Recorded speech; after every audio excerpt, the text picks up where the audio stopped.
welcome back, everybody. We're here. It's Eagle Countdown. Thank you for being here. And I keep being reminded by our folks, our team, our great Phyllis Schlafly Eagles team, who are helping us, Rebecca and Joanna and Ryan and Jordan here, that this weekend would have been Eagle Council, which is our every year, 49 years since Phyllis Schlafly started that, would have been our in-person gathering. We had to delay that till the new year, in part because we were going to be at the Trump International Hotel and it wasn't working well because of our DC mayor. But instead of just postponing that, we decided to have this Eagle Countdown. And as you've seen, we have all sorts of different guests in talking about the key issues that are facing our nation and educating ourselves. When we talked earlier to John Schlafly about Phyllis hosting Eagle Council, the idea was we'd come away from those meetings energized, but with the ammunition, the facts and the understanding to go do the things we need to do. So we're trying to do that virtually with a different world. So our next guest is Rachel Bovard. Rachel Bovard, if you've listened to my radio show, she's a guest pretty frequently. She's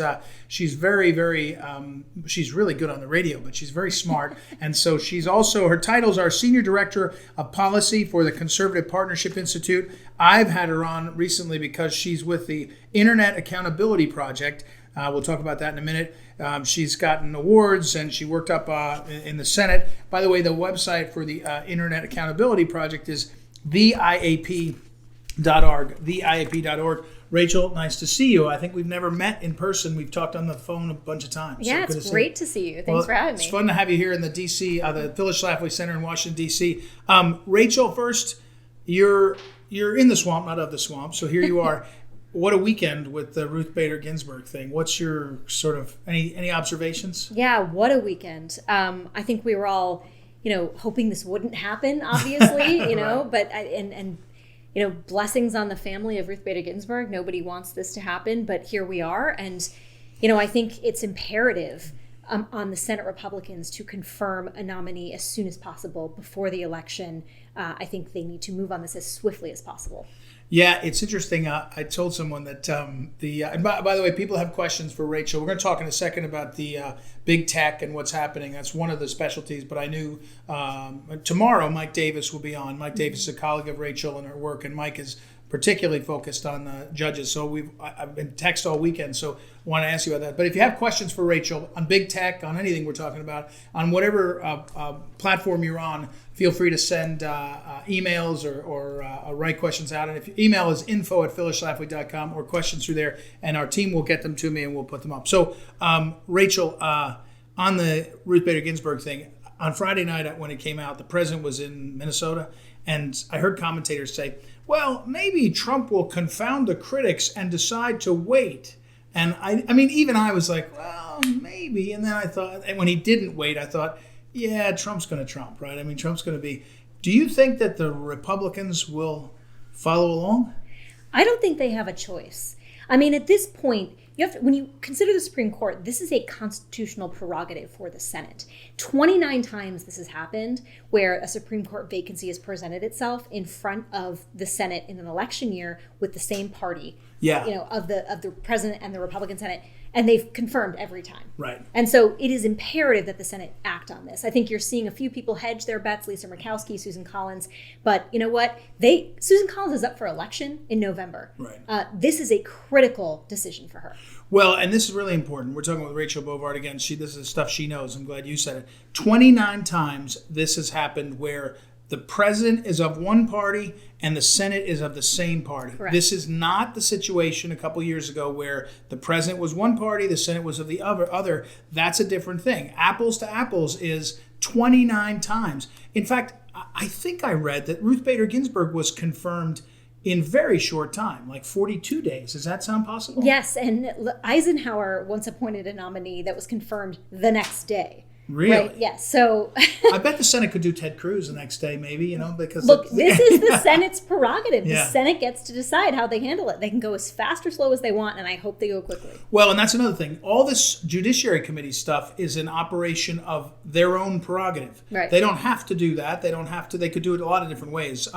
But the interesting thing to ponder is Lindsey Graham is the chairman of the Judiciary Committee. The last time this was up, it was Grassley, Senator Grassley, who's the best way to say it is he's experienced. The other way to say it is he's been around forever, and he really knows how this stuff works, and he was does. pretty darn masterful. Lindsey Graham's been around a long time, but not quite the same amount of time, but Lindsey Graham's on the ballot this year. So I don't think he can afford to have anything other than be right with the president. So, okay, but Rachel, really the reason I asked John here is this: if we didn't have this vacancy, we would be talking about how do we get out the vote, what's going to happen in these last days.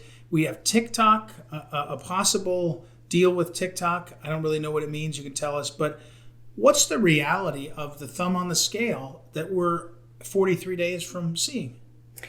Well, when it comes to big tech, this is an existential question, right? Because big tech filters information for, if it's Google, 90% of the world. Right. You've seen, and Google owns YouTube. You've seen YouTube weigh in heavily on, what can be said about COVID-19 on their platform. Right. You have Twitter, you have Facebook. Over half of Americans get their news from Facebook.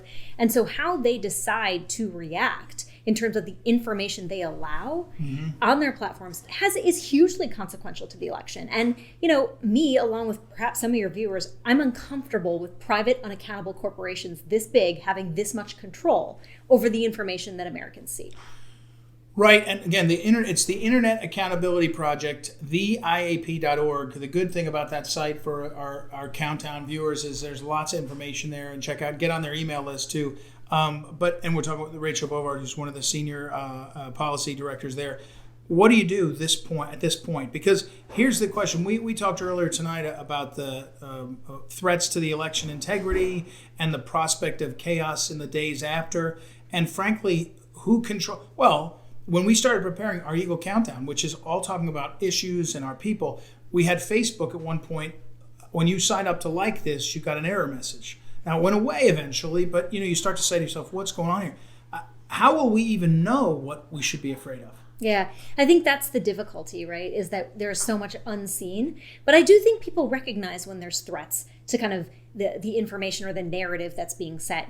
Facebook holds itself up as this First Amendment platform. They say we respect First Amendment ideals, but they don't. They're banning new political ads the week before the election. They're taking aggressive steps to say, well, any information that we decide is going to, suppress voter turnout, whatever that means, right? They get to decide. They are then going to remove it. So I do think as a long-term question, it's very difficult to know what to do in the short term because Congress refuses to act on this question, right? You've seen DOJ likely going to file an antitrust investigation into Google in the coming weeks, but that's not going to act before the election. So really, this is a long-term play. That the Congress needs to do something. This administration, hopefully in a second term, will act aggressively when it comes to big tech, because we cannot sustain, in my view, as a Democrat society when you have this much control over information, by these private unaccountable corporations.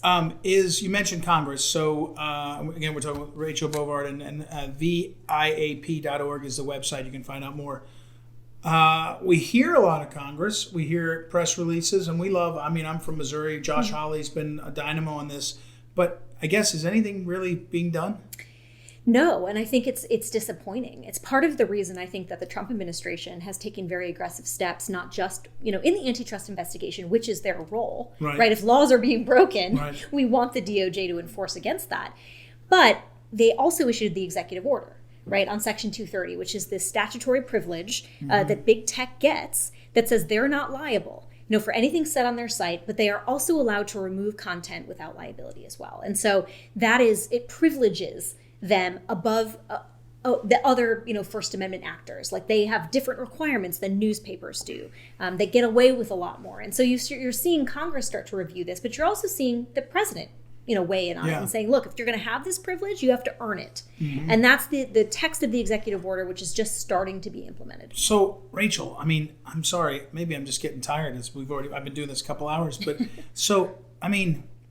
we're facing an election where we're going to have unprecedented anger from whatever minority that likes to burn things down and act like terrible people on the internet, on social media. They say if they appoint if they try to fill the vacancy, we'll burn it down. All this rhetoric, and you should say name calling and all. But we've seen buildings burned over what seems to be, name calling. So now we're on the brink. The title is Eagle Countdown: America on the Brink. We're on the brink of an election with unprecedented changes to our election process: mail-in balloting, early voting for a month and a half, and now we've got big tech who probably learned their lesson in 2016. They didn't interfere enough for Hillary, and they're coming. I mean, what is this, like the perfect storm of chaos to come? Or again, we might never know, right? We might never know what we missed. I mean, it seems pretty dark. It does. I think there is reason to be concerned that I hope propels reason to act. Congress has shirked its responsibility on this, quite frankly, for 4 years. It's the reason that we're here, because Congress ultimately has the lawmaking power to deal with this. Because of Section 230, these companies have grown so large and so powerful, it privileges all the behaviors that they engage in. Congress can force more accountability on these platforms. They've decided not to, and that's been a choice.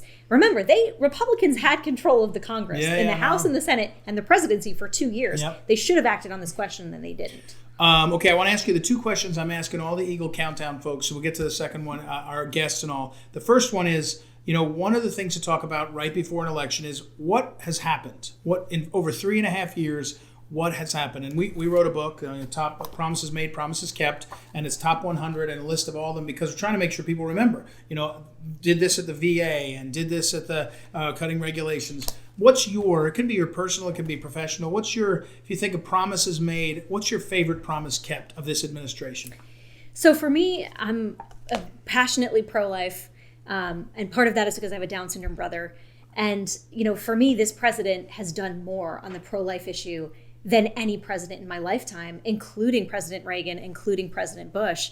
They did a lot, and they should be claimed for that. But right. President Trump has taken it to the table on the pro-life issue, and I've never been more impressed with the president. He's gotten things across the finish line that even George Bush couldn't get. And I'm specifically speaking about field tissue research. He's banned action on that. You cannot use tissue from aborted babies anymore in federally funded research. That's incredible. And so this is going to, I think, play a heavy role in his Supreme Court pick. I think he's going to be someone that has impeccable pro-life credentials. That's my hope. And I'm very proud of the work he's done there. By the way, I coached my son's basketball team, and I loved this story. I mean, not because I'm a terrible coach. Well, we won our regular season, but in the draft, we took the only kid in the league who was a Down syndrome kid, and he was the best. He was the best. I mean, he was just the best. It was made the best team and everything. And it's just such a horrendous history of our lives together that the Downs kids are targeted by the abortion. I mean, it's just one of the most despicable things. When you look at the percentage of Down syndrome babies that are aborted in this country, it's impossible. If you have a family member that's Down syndrome, or anyone that is, those lives are precious, just like every other life, and they're a joy to be around. Yeah, I don't want to digress all the way, but I've never found it. I've looked. There was an LA Times columnist who wrote a piece and said, I have a Down syndrome child. This is 10 years ago. I can never find it.